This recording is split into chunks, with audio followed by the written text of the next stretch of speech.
ये कौन सी पूजा कर रहे हैं और इसको करने से क्या फल है और इसका विधान क्या है, कृपया आप हमें बताने की कृपा करें। तो ब्राह्मण देवता कहते हैं, विप्रउवाच सत्यनारायण श्रीदम्बतम सर्वे सामिश्री प्रदम तस्य प्रसादान में सर्वम धन धान्यादिकम महत्। भगवान सत्यनारायण की यह व्रत कथा है। इसको करने से सारे मन में जितनी भी अभिलाषाएं हैं, मनोवांछित फल को देने वाली यह कथा है, व्रत है, कथा है। और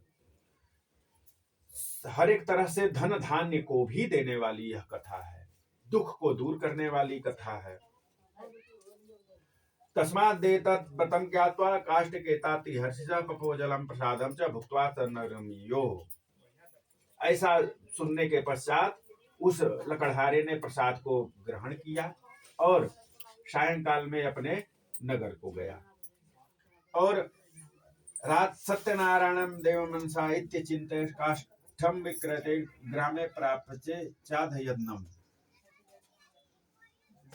मन में संकल्प किया कि सुबह उठा और मन में संकल्प किया कि आज जो भी लकड़ी बेचने से हमें धन प्राप्त होगा, उसी से आज हम भी भगवान सत्यनारायण का व्रत करेंगे और कथा श्रवण करेंगे।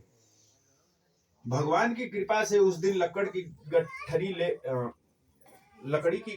ले करके वह पहुंचा, ऐसे जगह पहुंचा जहां धनी लोग रहते थे। और उनकी कृपा से उस दिन उसको उस लकड़ी का दूना दाम मिल गया। भगवान की कृपा, कहा भी जाता है कि जा पर कृपा राम की होई, ता पर कृपा करे सब कोई।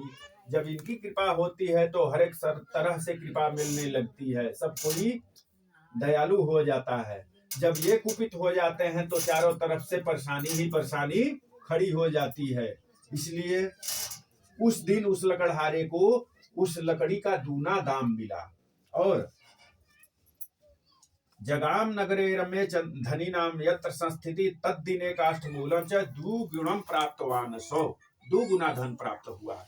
और फिर उसने जाकर के बाजार में ततः प्रसन्न हृदय से वह लकड़हारा सुपक्वम कदली फलम, उसने फल खरीदे और शर्करा घृतम दुग्धम च गोधूमस्य च चूर्णकम पादम च गृहीत्वा स्वगृहम ययो।